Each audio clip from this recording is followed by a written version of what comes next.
Hey guys, have you ever wondered who actually turned Singapore into a real hedge fund hub? It wasn't the banks and it wasn't the headlines. I'm talking about people like Yong. Before Singapore was known for hedge funds and before all that big money started flowing into Asia, Yong was already in the game. He started where most killers start from, the big leagues.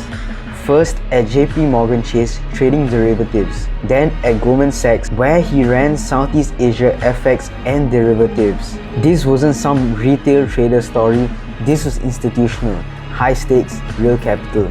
Then he leveled up again, joining Citadel, one of the most elite hedge funds in the world. At that point, he wasn't just trading markets, he was understanding how global capital actually moves. Then came 2008, the worst possible time.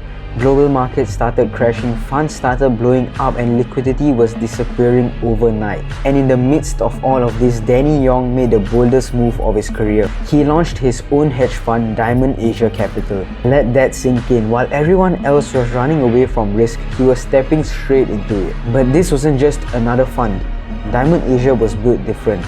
Instead of focusing on US and Europe like most hedge funds back then, he went all in on Asia, currencies, interest rates, equities and commodities across emerging and developed Asian markets, at a time when most global investors were sleeping on the region.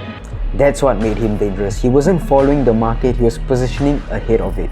And the growth he received, it was crazy. From a relatively small start, Dymon Asia scaled into a multi-billion-dollar platform. Institutional money started flowing in, big players started paying attention, even Temasek Holdings got involved. And through volatile markets, crises, rate cycles, global shifts, Dymon stayed relevant, consistent, adaptive, and still competing at the highest level.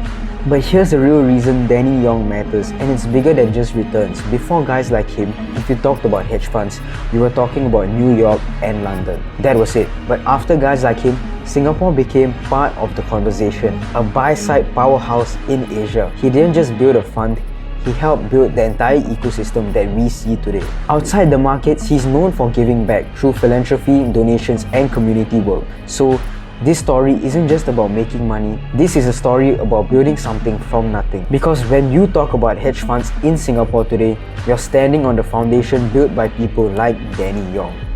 That's all for today, and I'll see you guys in the next one. Have a great day ahead. Thank you.